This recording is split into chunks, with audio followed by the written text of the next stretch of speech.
Dios los bendiga, buen domingo para todos. Tomen asiento, que la paz del Señor esté con ustedes en este domingo. Después de tanta lluvia, de tantos días de tormentas, acá estamos para la gloria del Señor, amén. En el día de hoy vamos a continuar con nuestra serie ¿Cómo debes conducirte en la casa del Señor? Ese es el título que le hemos puesto a nuestra serie. Está basado en la primera carta del apóstol Pablo a su discípulo Timoteo, que se encontraba en la ciudad de Éfeso, instruyendo a la iglesia, arreglando las cosas que la iglesia estaba haciendo mal, desenmascarando a los falsos predicadores que estaban infectando a la iglesia, y Timoteo tenía una labor muy difícil. Más allá de ser joven, tenía una labor titánica de poder establecer los principios y los parámetros establecidos por Dios para la iglesia. Y de ahí es el título, ¿cómo debes conducirte? No debería ser cómo yo quiero conducirme, sino es cómo el Señor quiere que yo me conduzca en la casa del Señor, porque es su casa, es su iglesia, es su pueblo, en la que Él compró a precio de sangre y a Él le pertenece. Y eso es lo que veníamos viendo. Esta es nuestra serie número 36 y hemos llegado al final del capítulo 5, ya estamos cerca de finalizar la carta, de tantas cosas que hemos aprendido a lo largo de todo este año que fue pasando el año pasado, este tiempo de pandemia, y cómo el Señor nos vino hablando sobre la instrucción de la iglesia y la importancia de la iglesia. Muchas veces nosotros le damos poca importancia a la iglesia y creemos que no es de sumo valor la iglesia. Cristo murió por la iglesia y Él viene a buscar a su iglesia, a la novia de Cristo. Y es importante que la novia de Cristo lave sus vestiduras y se prepare para las bodas del Cordero. Así que imagínense que nosotros encontramos en la palabra de Dios 3 cartas, primera, segunda de Timoteo y la carta a Tito. Son 3 cartas pastorales directamente instruidas para instruir a la iglesia cómo la iglesia puede bendecir al Señor en la manera en que la iglesia va a proceder. Muchas veces nosotros estamos tan preocupados, interesados en que el Señor nos bendiga, en que el Señor se ocupe de nosotros, pero no nos estamos dando cuenta que fuimos llamados para hacer su voluntad y no la nuestra. Y el título de hoy es No te apures. Y vamos a leer primera de Timoteo, capítulo 5, versículo 21 al 25. Y voy a estar leyendo en la nueva versión internacional. No vamos a leer hoy estos últimos pasajes, estos últimos 4 pasajes. No lo vamos a estar leyendo en la Reina Valera, porque entendí que tal vez si leemos estos últimos versículos usted pueda tener un pantallazo mucho más claro de lo que el apóstol está instruyendo a su discípulo. Y dice así: te insto delante de Dios y de Cristo Jesús y de los santos ángeles a que sigas estas instrucciones sin dejarte llevar de prejuicios ni favoritismo. No te apresures a imponer las manos a nadie, no sea que te hagas cómplice de pecados ajenos. Consérvate puro. No sigas bebiendo solo agua, toma también un poco de vino a causa de tu mal de estómago y de tus frecuentes enfermedades. Los pecados de algunos son evidentes aún antes de ser investidos, mientras que los pecados de otros se descubren después. De igual manera son evidentes las buenas obras, aunque estén ocultas. Tarde o temprano se manifestarán. Y esta es la última parte del capítulo número 5. Y como pudimos ver recién, En esta porción Pablo está orientando a Timoteo sobre un comportamiento personal, sobre el comportamiento personal de Timoteo y sobre las cosas que Timoteo tenía que aplicar dentro de la iglesia. Ya pudimos hablar que Timoteo era un muchacho joven en medio de un pueblo que estaba pasando por ciertas dificultades. Había mucha falsa enseñanza metida en el medio, que eso traía muchos problemas. La iglesia de Éfeso estaba apremiada, estaba necesitada urgentemente de nuevos líderes. Escuche bien esto. Estaba necesitada de nuevos líderes, pero esta necesidad no podía ser tomada a la ligera. Por eso en el día de hoy yo le puse este título: no te apures. Muchas veces nosotros vivimos en una sociedad que constantemente nos apura a tomar decisiones, nos apura a hacer cosas. Por eso Pablo le dice en el versículo 21, te insto. Usted va a tener en su versión tal vez te conjuro delante de Dios, de Cristo Jesús y de los santos ángeles, a que sigas estas instrucciones sin dejarte llevar por prejuicios ni favoritismo. Acuérdese que la semana pasada estuvimos hablando de la murmuración, del chisme, de la contienda, y la semana anterior también estuvimos hablando de estas acusaciones. ¿Por qué? Porque Timoteo tenía que levantar o nombrar a las personas que iban a estar dirigiendo la iglesia. Timoteo iba a tener que hacer un trabajo exhaustivo sobre esos nuevos líderes que se iban a nombrar dentro de la congregación, y Pablo lo advierte a Timoteo de que toda persona que está en un lugar de liderazgo siempre va a ser criticada. Constantemente nosotros tenemos la tendencia de estar viendo los defectos y no las virtudes de la gente.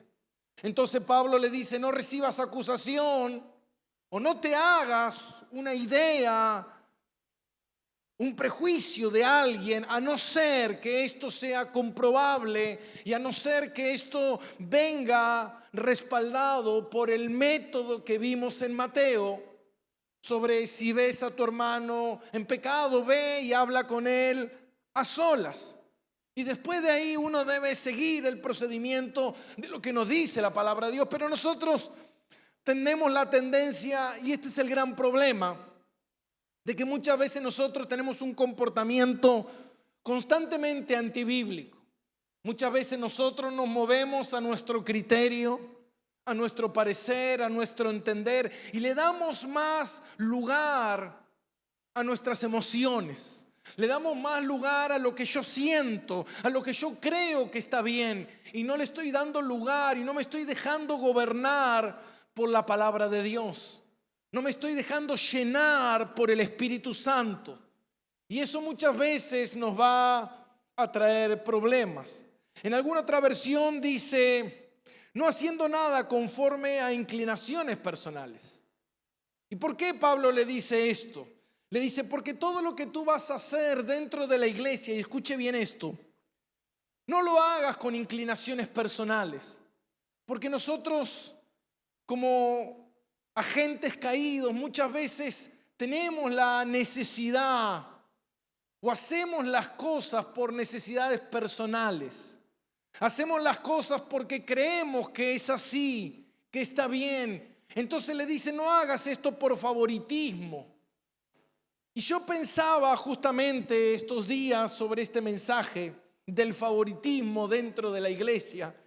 Y quiero hacer un paréntesis y parar un poquito acá y hablar un poco de esto, porque justamente me tocó, como les contaba el otro día en el estudio del jueves, tuve la oportunidad, como yo no manejo redes sociales y no tengo Facebook, le dije a los hermanos que me permitieran o me dieran la oportunidad de subir algunas cosas al Facebook de la iglesia, y y me bajé la aplicación en mi celular y empecé a mirar el Facebook. Y dentro del Facebook de la iglesia tenemos como, no sé, 3.000 amigos o conocidos, no sé cómo se llama.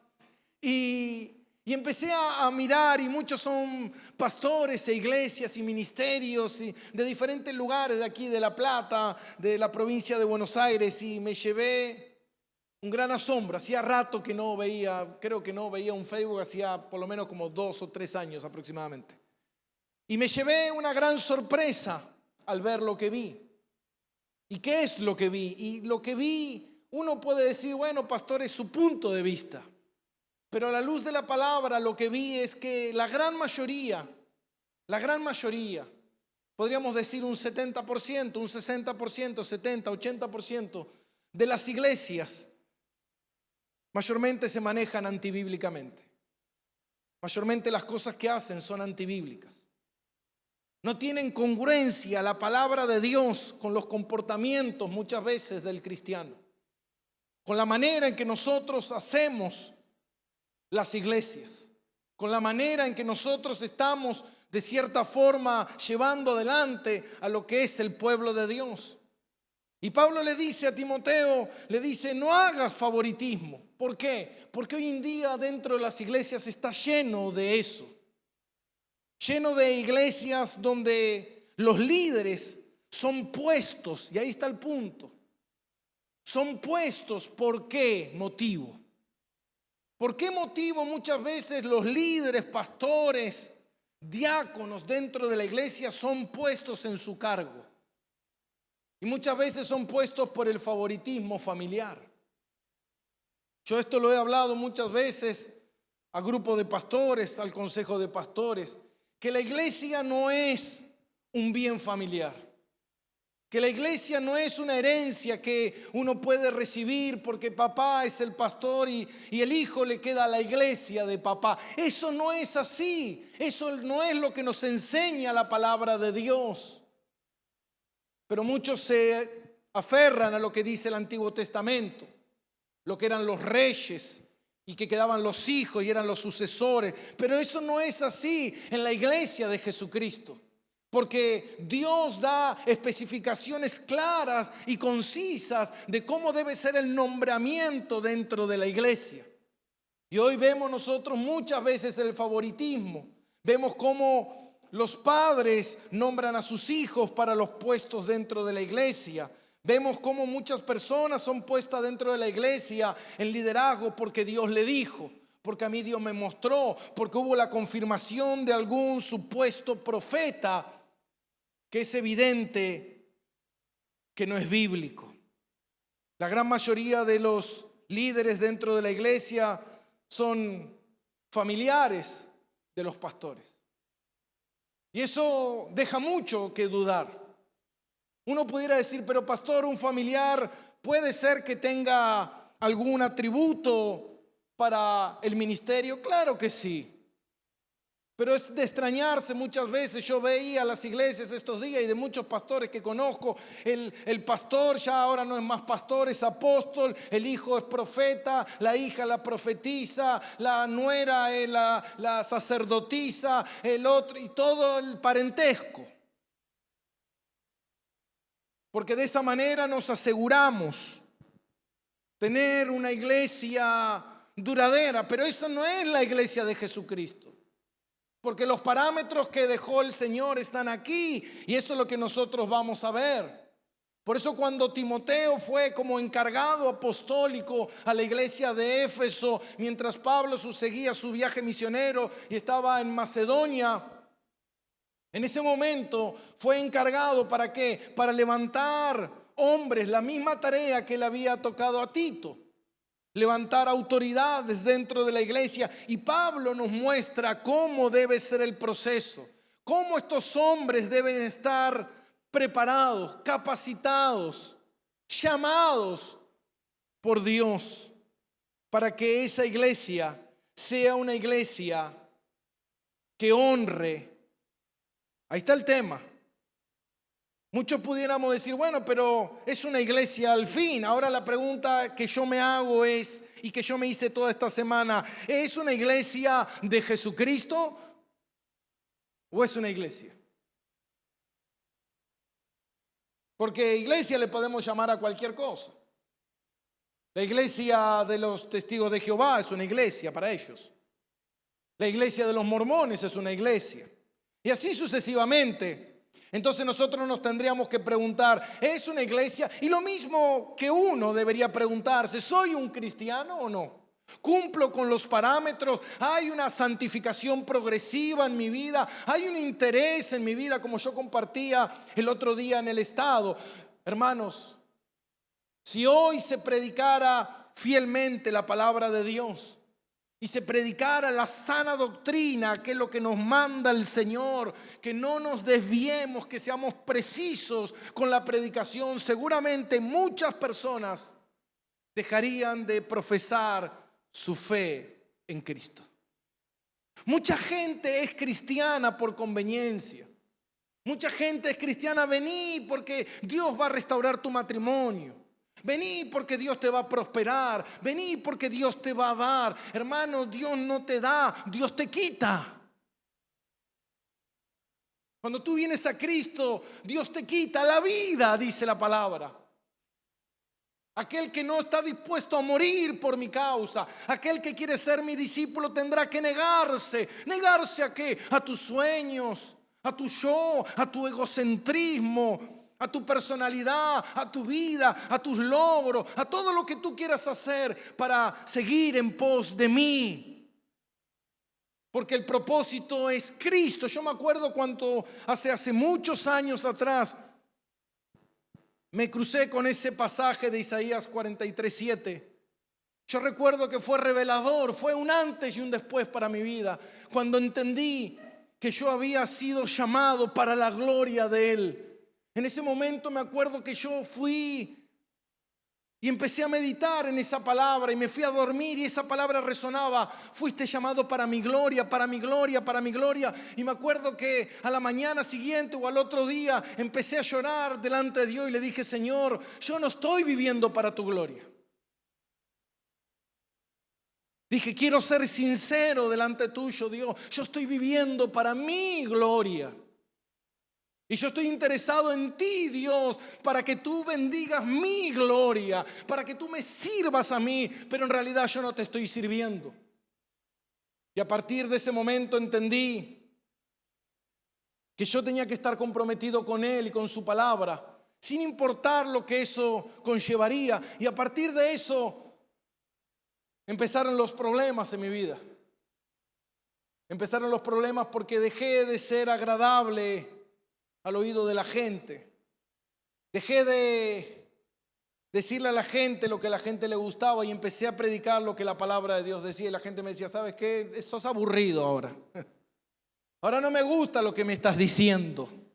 Antes estaba bueno lo que vos me decías, pero lo que yo te decía, ¿sabes por qué era bueno? Porque era hablado de un humano a otro humano, pero ahora te estoy hablando lo que dice el reino de Dios y su palabra a un pecador. Y nos duele. Y la palabra de Dios te golpea. Pero como dice la palabra de Dios en Romanos capítulo 8, dice que Dios va formando en nosotros la imagen de Cristo. Dios va esculpiendo y va trabajando y va moldeándote y va golpeando con un cincel, quitando todas esas cosas que no son como Cristo. Y muchas veces nos duelen y no nos gustan. Por eso Pablo le dice a Timoteo en el versículo 22, le dice: no te apresures a imponer las manos a nadie, no sea que te hagas cómplice de pecado ajeno, consérvate puro. Pablo le dice a Timoteo: Timoteo, no te apures. ¿No te apures en qué? ¿Qué es lo que le estaba diciendo Pablo a Timoteo? No te apures en el nombramiento. En otra versión dice: no tengas demasiada prisa en imponer tus manos. ¿Y de dónde proviene esto de imponer las manos? ¿Qué es lo que está diciendo? Según el pastor John MacArthur, citando esta misma frase, dice: es la aceptación de un hombre al ministerio público, práctica que procede del Antiguo Testamento, imponer las manos sobre el animal con el fin de identificarse con él. ¿De dónde proviene esta práctica de imponer las manos? Es un símbolo. Es un símbolo del Antiguo Testamento que tiene que ver con identificarse. Identificarse con alguien. ¿Y de qué manera? En el Antiguo Testamento el animal representaba el pecado del hombre. Y el sacerdote ponía las manos sobre el animal, transfiriéndole todo su pecado a ese animal, y la ira de Dios venía sobre ese animal y ese animal era sacrificado, pagaba con la muerte para que no pagara el pueblo. Y mire lo que dice la palabra de Dios en Éxodo capítulo 29, versículo 10. Éxodo capítulo 29, versículo 10. Y dice: arrimarás al novillo a la entrada de la tienda de reunión para que Aarón y sus hijos le pongan las manos sobre la cabeza. Y allí en presencia del Señor sacrificarás al novillo. Ahora vemos también que dice en Hechos capítulo 6, cuando nombran a los primeros diáconos, dice así en Hechos capítulo 6, versículo 6, mire lo que dice. Y dice: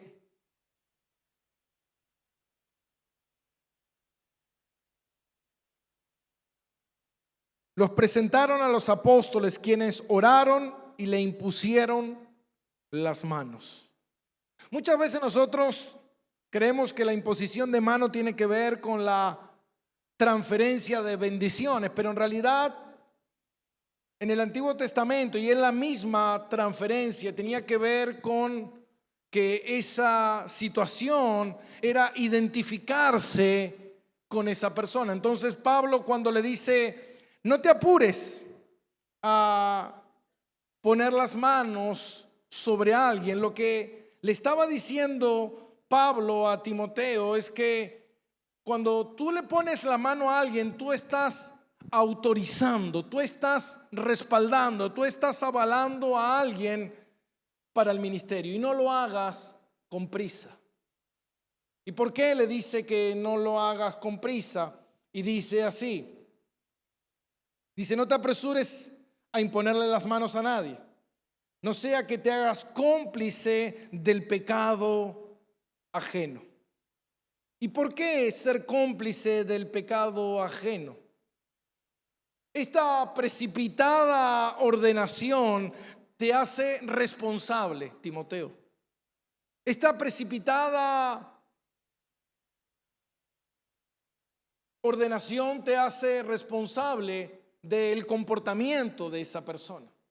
Entonces fíjate la seriedad de esta ordenación. Timoteo no podía decir: bueno, mira, tú tienes pinta de pastor, hablas bien, eres elocuente, eres bien dinámico, tienes mucha sagacidad, te involucras con la gente te ve bien y bueno, listo, tú estás preparado para el ministerio pastoral.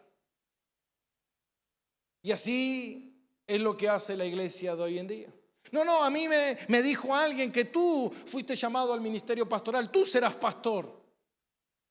¿Y quién dice eso, que tú serás pastor? No, porque yo siento el llamado pastoral. No, porque alguien vino y le confirmó que él va a ser pastor. Ahora la pregunta es: ¿cumple con los requisitos? ¿Se da cuenta? No, pero él fue llamado para ser pastor.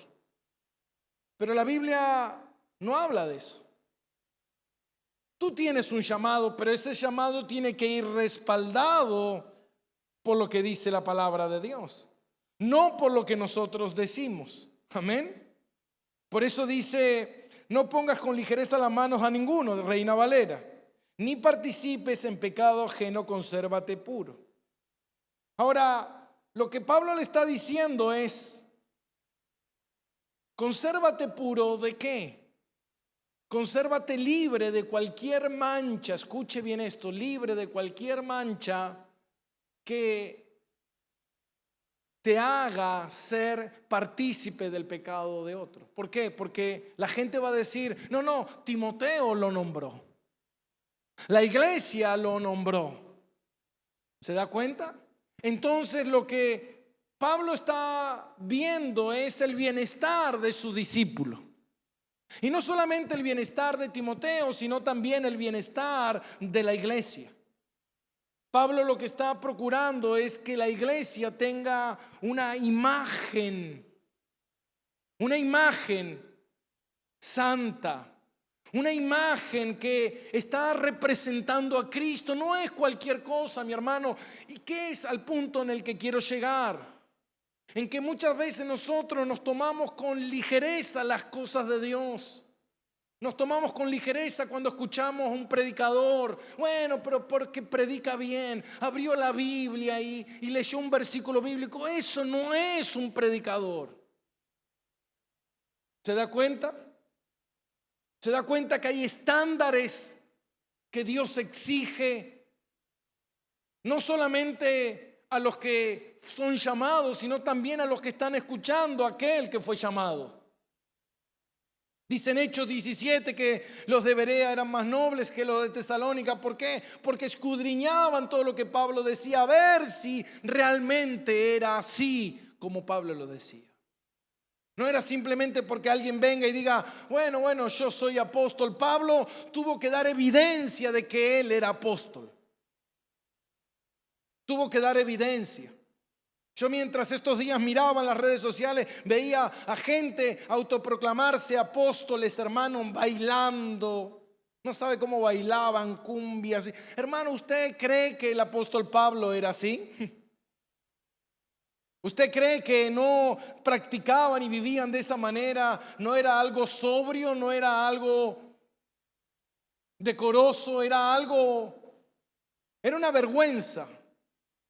Me daba vergüenza ajena.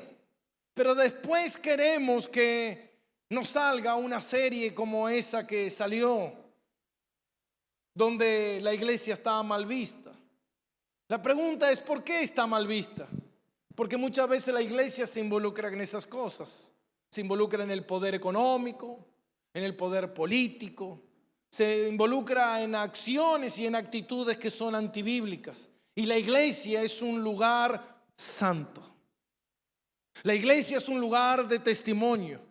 La iglesia es un lugar donde está representando a Cristo. ¿Y sabe qué, mi hermano? Yo a veces veo tantas iglesias que no representan a Cristo, representan al hombre y su vida pecaminosa. Y eso no es representar a Cristo. Por eso Pablo estaba sumamente apremiado, preocupado por lo que estaba pasando en la iglesia. Por eso Pablo, hermano, escribe estas dos cartas. Estas dos cartas a su discípulo que estaba en un momento importante, haciendo una tarea importante, como todos nosotros nos toca en este tiempo hacer. La tarea de voy a ser verdaderamente un fiel hijo de Dios, voy a ser un verdadero cristiano o voy a hacer lo que yo quiera. Voy a hacer lo que a mí me agrade. Voy a comportarme como yo quiera. Voy a actuar como yo quiera. Voy a vivir mi vida cristiana a mi manera. Pero ¿sabes qué? Eso no es ser cristiano. Por eso Pablo le sigue escribiendo a Timoteo y le dice en el versículo 23, no sigas bebiendo solo agua.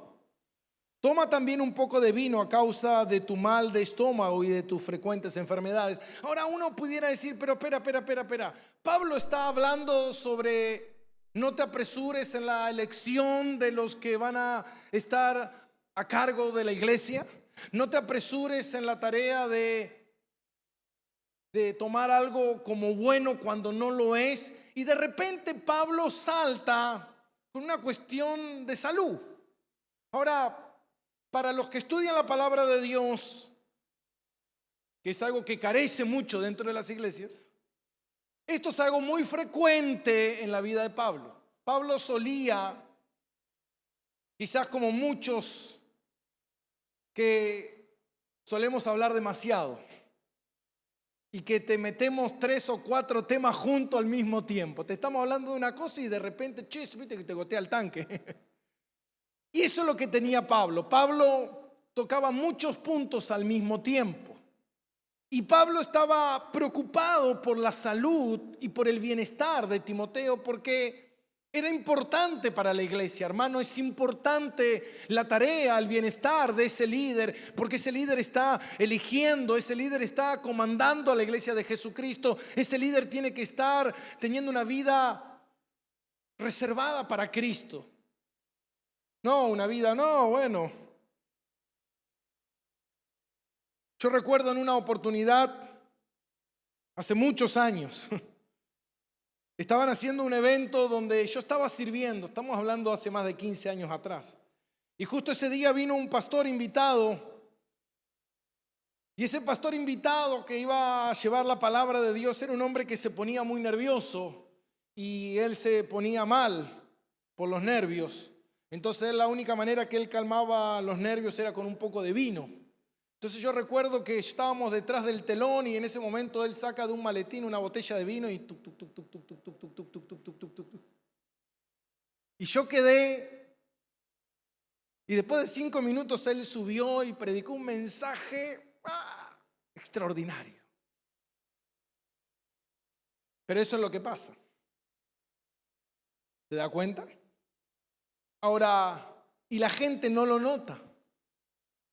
Mientras me digas lo que yo quiero escuchar y mientras tú tengas armado. Por eso es muy importante la predicación expositiva. ¿Por qué? Porque la predicación expositiva te va a llevar a ciertos versículos y ciertos pasajes de las Escrituras que tú no quieres.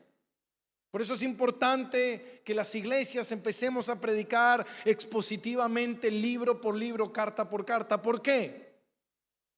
Porque cuando Pablo le escribe esta carta a Timoteo, hermano, Timoteo no leyó un párrafo de la carta y la guardó. Y leyó, y Dios está contigo y te bendecirá todos los días de tu vida. Guarda la carta, no quiero saber más nada. No. Usted cuando lee una carta, Pablo, apóstol de Jesucristo, y comienza a leer la carta. Bueno, esa carta que es para Timoteo es para usted, porque hoy usted es Timoteo. Entonces la iglesia debe enterarse de la carta. Yo le voy a decir, hermanos, el apóstol Pablo nos envió una carta. Y esta carta dice así: Dios los va a bendecir. Amén. Listo. ¿Se conforma? Dice, no, pero espera. Pero mandó una carta que era un pergamino bien largo y usted me está diciendo, no, ¿para qué lo demás? ¿Para qué lo va a mandar leyendo?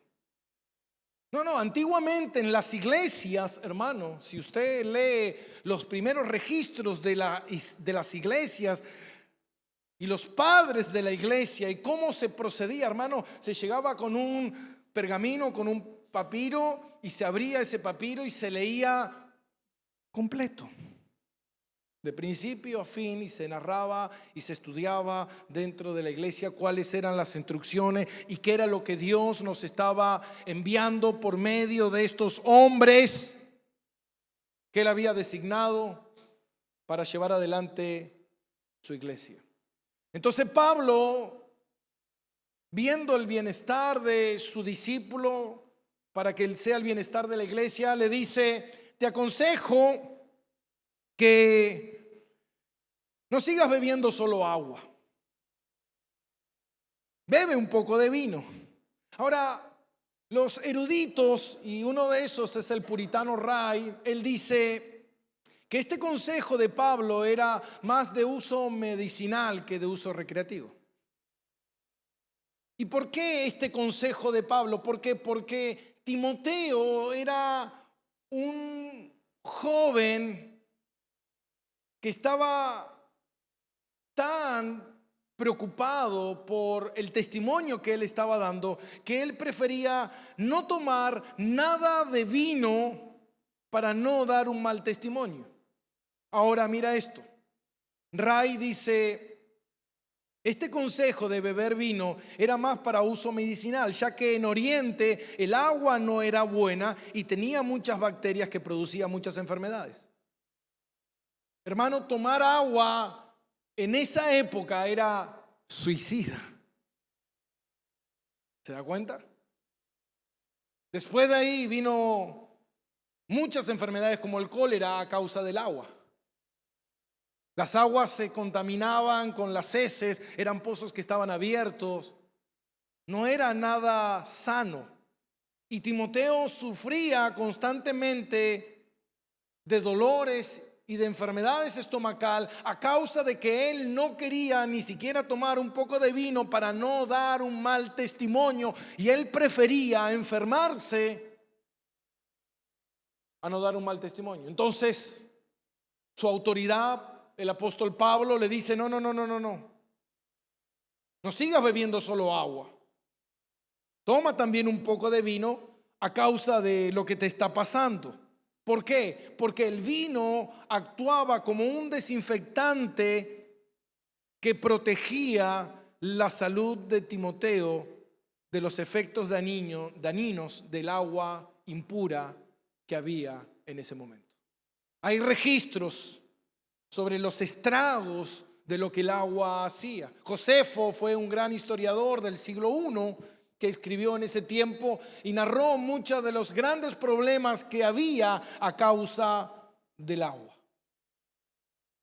A continuación, en el versículo 24 y 25, dice: los pecados de algunos son evidentes antes de ser investidos, mientras que los pecados de otros se descubren después. De igual manera, son evidentes las buenas obras, aunque estén ocultas, tarde o temprano se manifestarán.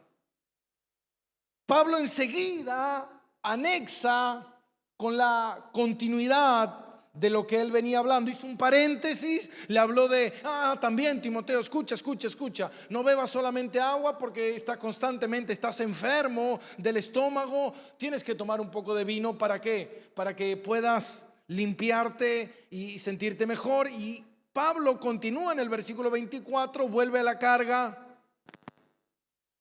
con el cuidado de la elección de un pastor, de un líder, de un diácono. Es importante eso. Los pecados de algunos se hacen patentes antes que ellos vengan a juicio, dice la Reina Valera. Y muchos pudieran decir: pastor, ¿pero qué es lo que está diciendo?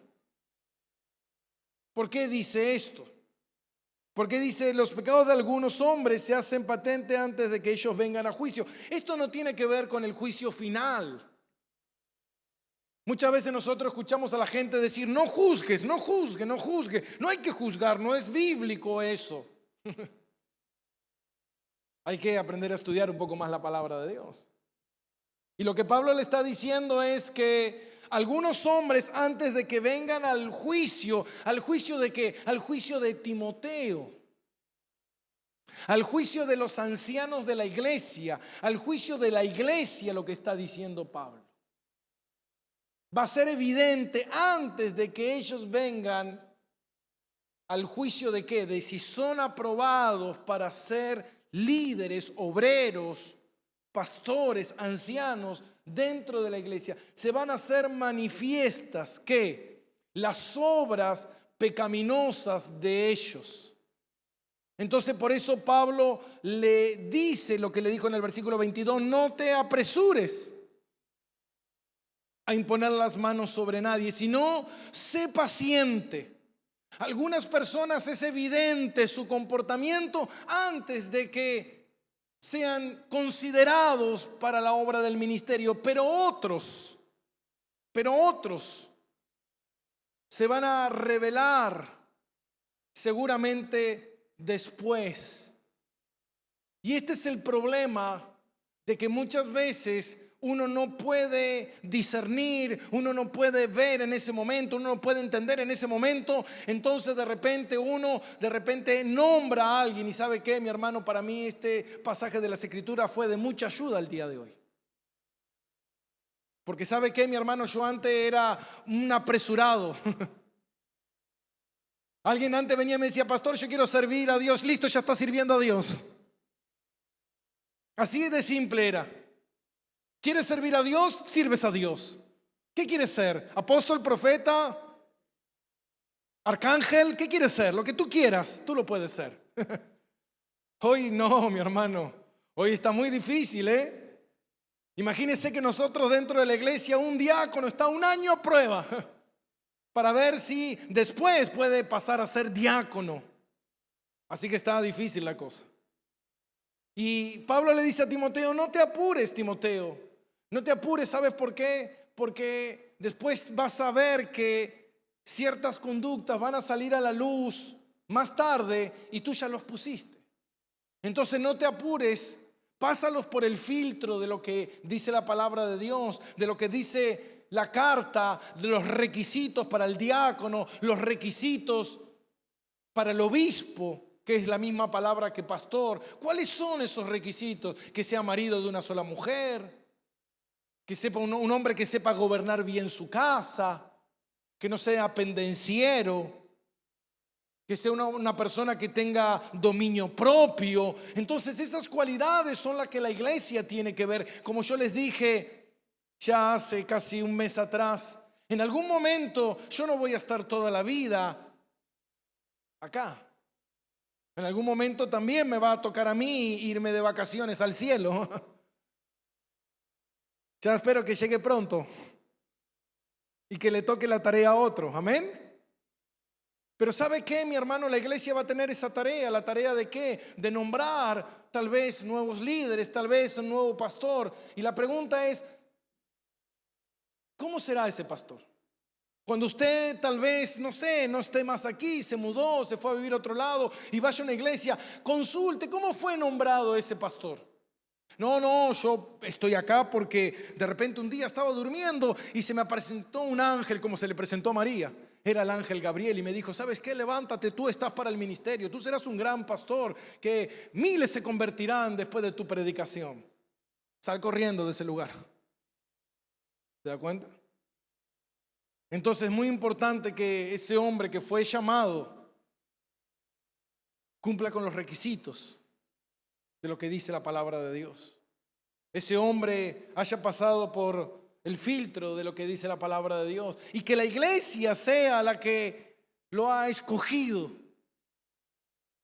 como dice la palabra de Dios, entre todos viendo quién será ese hombre que Dios utilizará. Ahora, para ir cerrando, es importante esto. Dice la palabra de Dios en 1 de Timoteo capítulo 3, versículo 15. Dice que la iglesia es columna y baluarte de la verdad. La iglesia es columna y baluarte de la verdad. La iglesia es la novia de Cristo. Pero hermano, la iglesia no son un edificio. La iglesia no son las paredes. Usted pudiera decir, bueno, pero a mí ¿qué me incumbe esto? Yo lo que más quiero es que usted me dé alguna técnica de qué hacer con mi esposa. ¿Cómo hago para que mi esposa sea buena y no sea tan rebelde? Ahora, el otro día yo les contaba a los hermanos el jueves que mientras miraba el Facebook y escuchaba algunas cosas, salí espantado, aterrado de lo que vi en las redes sociales. Y una de las cosas que más, de todas las que vi, de las que más puedo enmarcar, fue que hoy en día hay un gran interés de aléjate de la gente tóxica. Aléjate de la gente que no te bendice, que no te edifica. ¿Y sabe qué, mi hermano? Eso es antibíblico. ¿Sabe por qué es antibíblico? Porque Dios, todas las cosas que puso alrededor de tu vida, las orquestó Dios de manera providencial, perfecta, milimétrica, para que estén alrededor tuyo. Y muchas veces de esas personas que vos vas a querer salir corriendo, ¿por qué quieres salir corriendo? Y no, quiero salir corriendo porque es problemático, es una persona que hay que tenerle mucha paciencia, algo que a ti te falta. No, esta persona que está al lado mío es una persona que hay que amar mucho, algo que a ti te falta, ejercitar. Entonces Dios, amén. Por eso hoy en día dentro de las iglesias el matrimonio no vale nada. Porque hoy te encuentras con un hombre que de repente la esposa no lo apoya. Entonces, como no lo apoya, no es de Dios. Eso lo he escuchado cientos de veces. No es de Dios porque ella no me apoya en el ministerio, en lo que yo quiero hacer. ¿Y sabe qué, mi hermano? Yo le digo más lo que dice la palabra de Dios, que esa mujer que está contigo es tu esposa. ¿Y cómo sabe usted, pastor, que es mi esposa? Trae la libreta de matrimonio. ¿Qué dice ahí? Esposa de fulano de tal, es tu esposa. Eso no hay duda. Ahora, si ella no te apoya en lo que tú quieres hacer, ¿no será un indicativo de que Dios no quiere que hagas eso que vas a hacer? Porque si Dios, no, yo me voy de esta iglesia porque en esta iglesia a mí no me dejan crecer. ¿Tú crees que si Dios quiere hacerte crecer, puede algo opacar, tapar, destruir lo que Dios quiere hacer crecer? ¿Usted cree que hay algo existente en el universo? ¿Cuántos diablos tendría que haber para detener el plan y el propósito de Dios? No existe nada ni nadie. Nadie nos podrá separar del amor de Cristo Jesús. Y si Él es con nosotros, ¿quién contra nosotros? ¿Tu suegra? ¿Tu esposa? Tal vez entonces en muchas iglesias he visto, bueno, ya que mi esposa no me apoya, me separo y me busco una nueva hermanita que me apoye en el ministerio, que yo quiero ser profeta a las naciones. ¿Se da cuenta, mi hermano? Entonces, cuando no hay un orden dentro de la iglesia y no hay control de lo que la palabra de Dios dice como soberano, entender que Dios está en control, entonces tenemos iglesias que son gobernadas, dirigidas por sentimientos de hombre, por pensamientos de hombre. No, está bien, mi hermano, si tu esposa no te apoya, esa mujer no es de Dios, tiene ojos diabólicos. Yo la vi. El otro día escuchaba una prédica y decía, tenía ojos diabólicos. ¿Cómo son los ojos diabólicos? Dígamelo, por favor, porque no los conozco yo.